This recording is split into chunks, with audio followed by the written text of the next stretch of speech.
This video was a little bit heavier, so if you are sensitive to that content, please, you could probably skip this one, but it does have a happy ending, so if you do want to stick around till the end, I would greatly appreciate it. It's a beautiful ending, and the author did a wonderful job. For merely dreaming, we were snow. A Lampeter and Lamplight Tale. There was nothing Aiden Navarro hated more in the entirety of the endless worlds the multiverse offered than snow. Hate might have been too strong a word, especially recently, but never as a poet. He had trouble articulating the subconscious and uncontrollable abhorrence and fear he felt in regards to it. Something in its structure made him feel like he was back in his home, once again left at the mercy of snowfall, taking away a layer of him and blending him into the ever-white universe every second it touched him. When he closed his eyes, he was once again a prisoner of the singularity, washing away his personality second by second, until there was nothing left in the entire universe except snow, white as far as he could reach. Aiden frantically opened his eyes, realizing someone was nudging his shoulder in an attempt to ask if everything was okay. He nodded, massaging his eyes, and continued his walk through the cobbled alleyways leading to the Dragoman Tavern, as if nothing had ever happened. He shivered slightly, drawing his coat closer to his skin, and threw some of the snow off from his messy hair. It was truly a shame the street-encompassing blizzards of Lamplight never seat, Naravo thought. Strolling through the foggy alleyways of the multiversal nexus, his tired eyes eventually caught sight of what was unmistakably the entry to the tavern, blasting the obscure streets with its warm, welcoming light. He didn't smile. He never did, but deep inside he was relieved he no longer had to interact with the snow. Navarro took a deep breath, opened the doors into the building, and crossed its threshold. Aiden, the friendly voice of Sergei Azmarogo, greeted him. The usual? He didn't respond verbally, instead nodding in confirmation as he put his heavy coat on the rack near the entry. He came closer to the counter, sitting on one of the stools, and began staring at the wall past the massive man before him, as he usually did. Sergei shook his head, handing Alan the glass of absinthe, sadness entering his eyes. You shouldn't drink this stuff, you know, he said, turning back to put the bottle away on the shelf behind him. It's what got Delacroix crazy, remember? Navarro did, in fact, remember. But he didn't really care, if he was honest. There was something endlessly melancholic in following the footsteps of the city's legendary founder, no matter how self-destructive it might really be. The poet took out his notebook, opening it to where he had left off during his last visit to the place. He was never the outgoing type, but something about observing the daily lives of other people made him immediately know what to write. And there was no better place to do so than the largest tavern in the Kyoto district. He took a quick sip from the alcohol before him, feeling it enter his digestive system, and clicked his pen. As the crackling of the fire near him mixed with the dancing and laughter of the other customers, blending into nothing more than a blur, he took a deep breath and began writing. I stand, gazing into the starless night above me. Never content, neither with this world nor being free. Aiden. He snapped out from his trance, realizing Sergei was looking directly at him, shaking his head. He puffed, and Aiden raised his eyebrow. I asked if you were going to the festival. Naravo's confusion widened. The parade of candles? He shook his head, looking around the room. Only now did he realize the tavern was full like it had never been, with every single seat taken and every table filled to the brim with decorations and seasonal food, seen only once a year. The people were smiling and dancing, knowing the time of year most Lamplight citizens awaited was near. Aiden, it's midwinter, the festival is tomorrow. Nevada looked down, staring at the ground, slightly embarrassed he hadn't picked up on the clues, even as obvious as the blizzards getting stronger. Everything felt so fast recently, as if all the days and nights turned into one blur of nothingness, forever stretching as his life went on. He didn't know what had gotten into him. He had always been a man of few words, but recently it felt like those few words had turned into no words at all. Darkness, no, night, that's all he felt deep inside. When he wasn't unfortunate enough to feel the cold grasp of snow around him, whenever he closed his eyes, it was only static. Static in his dreams, static in his mind, static in his soul. It felt like the void surrounding the town was inches from suffocating him. He thought he was immune to the effects when he first came to Lamplight. Every newcomer did. They were consumed by the art they'd create, hoping to be the one who finally understood what this non-existence meant, praying that their masterpiece would make millions weep. They were all wrong, and Aiden finally realized he was one of them. The bartender grunted in disapproval, crossing his arms as a sign of disappointment to Aiden's lack of response. He's been trying to get him to talk for however long he hasn't spoken a word for. Aiden didn't know how much had passed since he begun to think of the night more often than not. He shook his head, trying to get the static out of his mind, and looked back at the paper in an attempt to finish his poem before the festival's literature presentation tomorrow. He knew he probably wouldn't be able to, but he had to try. He'd convinced himself that being a good poet meant having something to present during Chrismata. I stand, gazing into the starless night above me, never content, neither with this world nor being free. Snow, all around, as cold as my heart, poisoning Lamplight's calm ether. You, me, forever apart, never meant to be together. He sighed. It was utterly and thoroughly bland. Aiden had never been a good poet. Not really. He just put the words that appeared in his head on paper, hoping for them to be at least readable. But this was even below his normal level. It was boring, frankly. That was the worst thing an author of any kind could hear. Any other criticism was workable around, but boring was a means to destroy the entirety of someone's work in a single word. He sighed again, taking another sip of the alcohol, and closed his eyes, ready for the static to greet him in place of his thoughts. It naturally delivered, filling his thought space with nothing more than a void, consuming every emotion and spark. He opened his eyes, not wanting to greet the night for too long, only to realize that the tavern was empty. The previously bright burning lamps were nothing more than half lit by now, and nobody danced nor sung anymore. All that was left was Sergei, who cleaned up things behind the bar, Aiden, who was looking around himself, confused and panicked at time's pace, and a woman, wearing a lab coat, sitting at the second end of the hall, sipping tea from a gigantic mug on the table next to her. He realized two things. One, that the static took over, replacing his thoughts with emptiness for so long he eventually woke up hours later. And two, he knew that woman.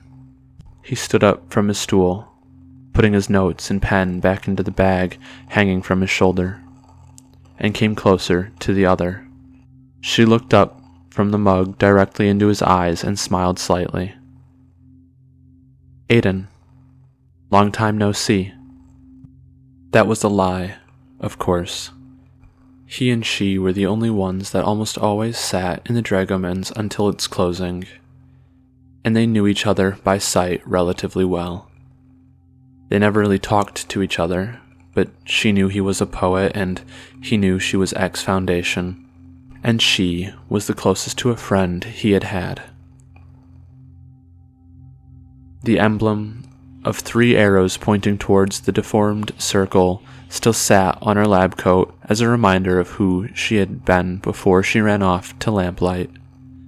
Maya Weathers. That was her name. He nodded and sat along with her near the table, staring at the ground. "So, what have you been up to lately?" she started, chuckling nervously in an attempt to break the silence. "Any plans for the festival? I saw you were writing something and—" He wasn't listening, instead looking at the window behind her. Its glass opened up to reveal the starless sky of the edge of reality lamplight was, slowly but surely filling every part of the city it could. He could feel the void reaching out for him, asking him to join him at the end of the world in non-existence, saying he'd feel full again. He tried to distract himself by looking at Maya, who was still talking with a gentle tone in her voice, but he couldn't. In another lifetime where he wasn't always empty of emotions, he probably could, though each time he looked at her big brown eyes and the curly hair that surrounded them, he could feel a spark of happiness and hope enter his soul. But recently, that feeling always got thrown over by the emptiness left by the night tempting him. "So, what I'm trying to say is, would you maybe want to go to Krismata with me tomorrow?" He didn't respond, instead taking a big breath and standing up. "Maybe later," Aiden tried to say, but the only sentence to come out was half-baked, as always.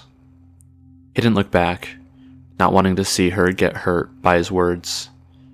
In just a few moves, he was back at the door again, ready to come back to the place he'd called his home.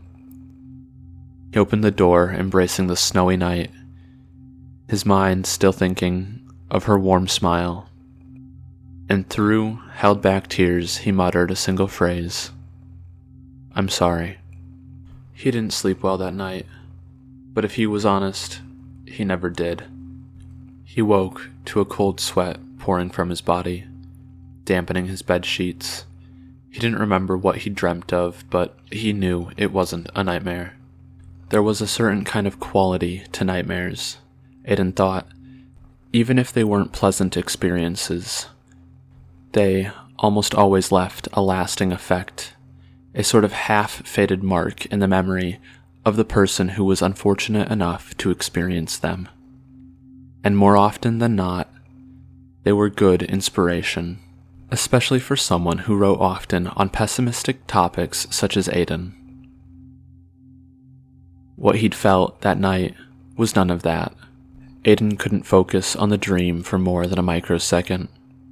It always felt like it slipped out of his memory the moment he thought he had it. But even then, he was sure he knew one thing about it. It was dark. Dark as night, filling his very being the moment he tried to think more about it. Like a megamaniacal god tormenting its mortals with empty visions of blackness. It terrified him.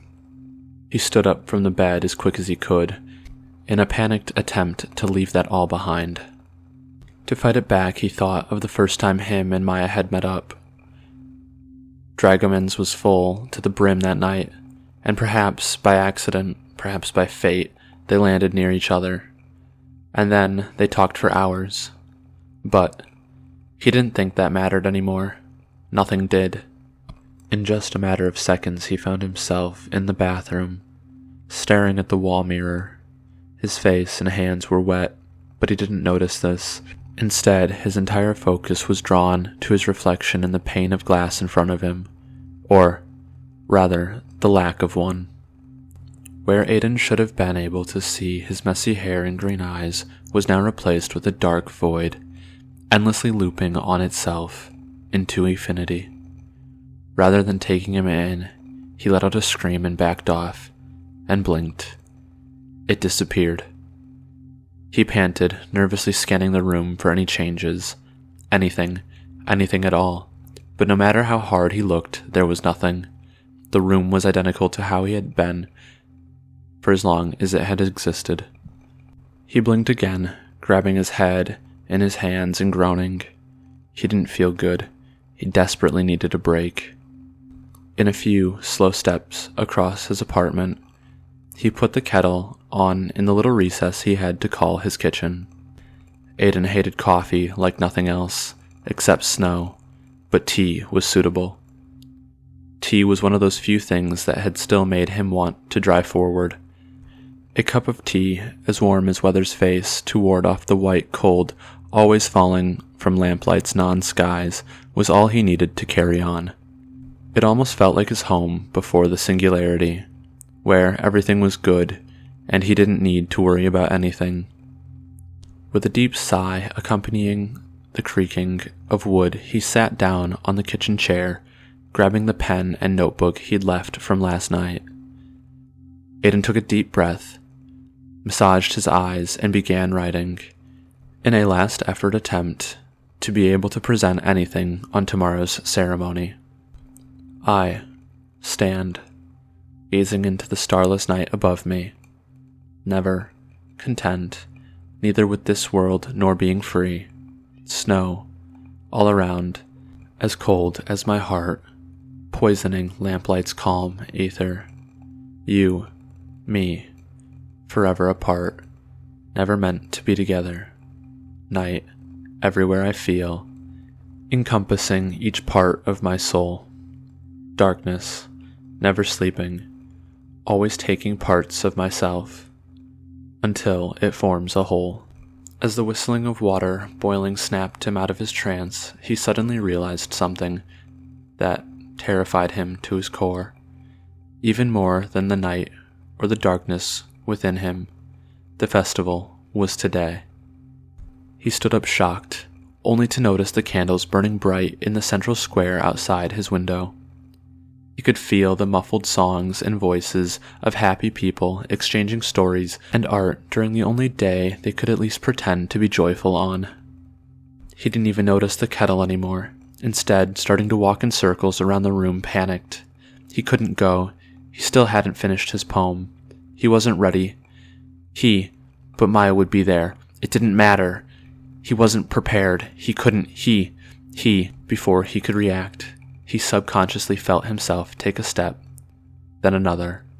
In a matter of what felt like seconds, he gathered his supplies, tossed on his coat, and meandered toward his apartment door. Thoughts of being puppeteered floating through his head. He tried to fight back with any positive thought, but not even thinking of all the times they had met at the tavern could help. He questioned who was making him do this, or why.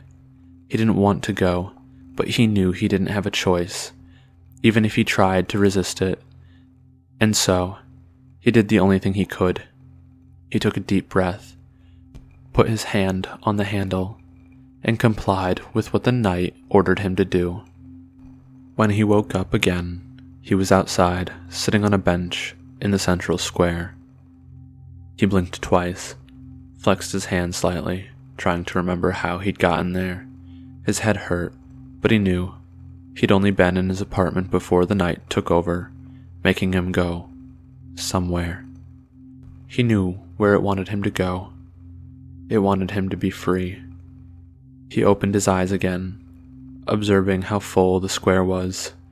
Citizens of Lamplight gathered, joyously celebrating the festival. They were talking, laughing, dancing, buying, selling, showing, reading, and listening to art. And among all of it, Aiden stood. He stood alone, with his notebook and pen in hand, staring at the masses like a distant observer. Never in his life had he been surrounded by so many people, yet, ironically, he had never felt more alone. He'd have burst out sobbing if he could. Aiden stared into the meaningless voids that surrounded him from both outside and within, pouring into his soul like wine into a chalice. He blinked twice, trying to hold the urge to scream within him. He grabbed his paper again, in one final attempt to put his thoughts in a state others could understand. Crossing out what he had wrote before, and writing, "None of this makes sense. Nothing makes sense. Nothing ever made sense. I'm so sick of everything, of everyone, every single thing in my life. That's what I'm sick of. I need help. I just don't understand anything anymore. I'm so... He threw his pen onto the cold ground, screaming in frustration, grabbing his head with his hands. Aiden disposed of his notes too, not caring where they landed. If he'd been a little more observant, a little less focused, a little less messy, he would have noticed at least half a dozen people were staring at him, stopping halfway through their firework-accompanied celebrations to stare at his bizarre farce. He might have even noticed the observers were worried and terrified at the same time, their face clearly showing they wanted to help him, but no ideas as to how. But he didn't notice either.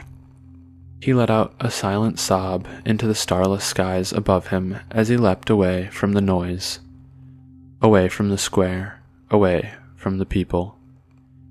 He couldn't do this anymore. He couldn't do anything anymore. He couldn't hold it anymore. He had nobody, not even her, he thought. He couldn't live like this anymore. Tears started to run down his cheeks as his entire body screamed for help. He didn't know what to do. He had never known what to do. He would never know what to do.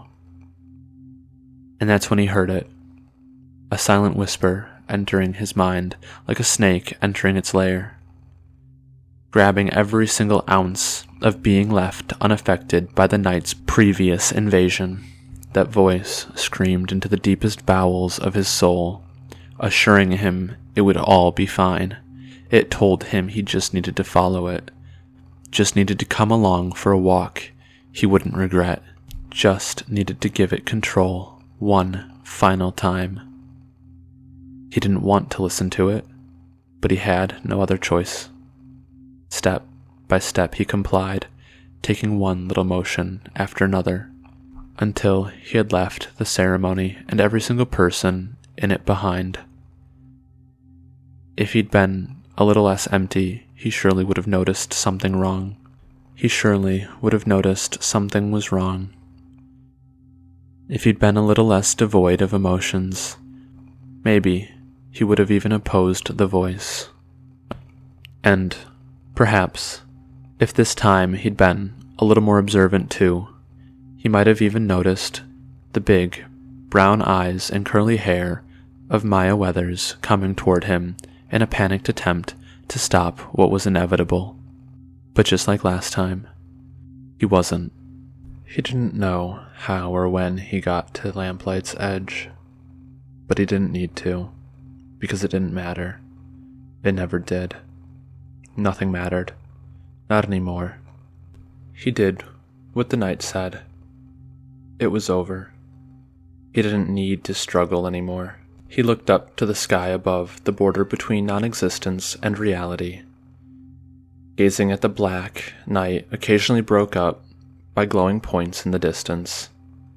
He knew the sky above the last settlement of man had no stars, but somehow he didn't question it. Maybe if he hadn't been broken, he would, but now he accepted it as reality. It's always been that way, and it always will be that way. As one of those stars blinked, he felt like they were the eyes of all of the others who had given in to the night, gazing on to his soul as he knew he was about to join them. They were silent because no words were necessary. He knew they wanted him to join them. He knew the night wanted that too, and because of that, he knew he had to want it as well. But for a second, he considered backing off. He couldn't do this to her. It wasn't I. He took a deep breath, putting that thought to the back of his head as best he could, and grasping the cold air tainted by the snow's presence. He didn't even notice it. Instead of gazing into the endless void before him, its cold such a contrast to the warmth of the rest of the city, he took comfort in it. If he was honest, it almost felt like him, in a sense. It was devoid of absence, devoid of events, devoid of personality. Its similarity felt comfortable to him. It was said that every year at least 14 lost souls became one with the night.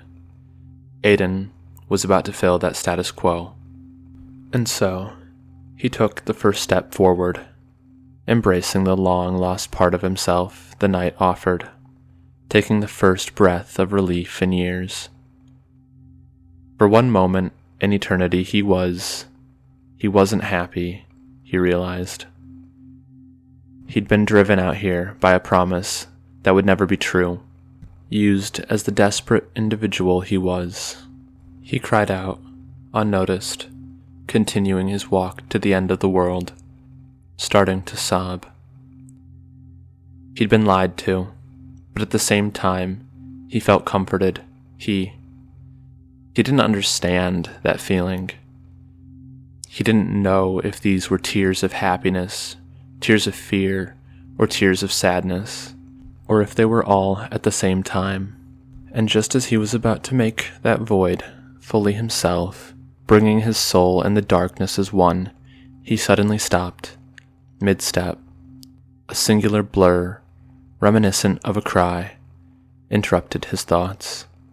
And then it grew louder and louder and louder, until it became unignorable. "Aiden," the voice explained, panting with exhaustion. "Aiden fucking Navarro. Come back here, you little In a moment he turned back, panicked that somebody had seen him. He turned away from the night's comforting touch, back again into the horribly warm reality of that it was, taking one first step forward. "You absolutely cannot do this to me," it cried out again, this time through tears. Aiden felt them deep within him, and cried out again, not sure why. "Aiden, Aiden." Almost subconsciously, he took more and more steps forward, embracing that voice as if it was his mother's. He wanted it. He needed it. He hoped for it. If he didn't know the night was no longer in control, he would have said he was again controlled. But he knew he wasn't. Something deep within his frozen soul felt a spark of heat melt his cold insides. With each syllable the voice spoke, eventually turning him into someone full again. And after a few moments, that voice gained a face. It was of Maya Weathers, and it sighed with relief. "Aiden," it shouted, coming closer. "Why?" He didn't answer, instead running toward the woman as fast as he could, embracing her in a hug. He broke down, realizing what he'd really done. Somehow he found the words in his head, forming a coherent sentence, and put it through his frozen mouth. "I'm sorry, Maya. I'm so sorry, Maya." He wiped his tears. "I should have never done that. I'm so sorry. I should have listened. I should have understood. I... She hushed him, returning the hug. "It's okay. Everything is fine. Don't worry. It's all good now. You're good." He didn't care about anything anymore. That wasn't her. He grabbed her hand, closing his eyes, and for the first time in ages, there was no darkness there. Instead, he could see her smile, her hair, her eyes, her very being nested within him. She asked him to follow her, and he complied, knowing that was all he needed. Aiden didn't think he needed to put his words onto paper anymore, because for the first time in eternity, he was content. No longer did he need to search for fulfillment, understanding, or for himself in poetry, because he felt like that missing part was right beside him. For one more day, he had a reason to go on. For one more day, her light illuminated him, giving him a reason to carry on. He didn't know if it were permanent, or if it was a fix-all, but if he was honest, he didn't care. That was all he needed, at least for now. But if he were to write his feelings down once again, he'd only need one sentence to truly express himself. I love you. Not all the stories in the SCP universe have a happy ending, but the last two I've made really do, and that brings me, I think, joy. This is bullshit. This is just me rambling. I do apologize for my cat in the background if you guys could hear her. Again, I have the candle going, and I've been drinking. So that's great too. But yeah, this has been fun. I'm gonna throw this together and edit it. And yeah, I love you guys. Thank you for watching. Have a good night. Sleep well. Dream sweet.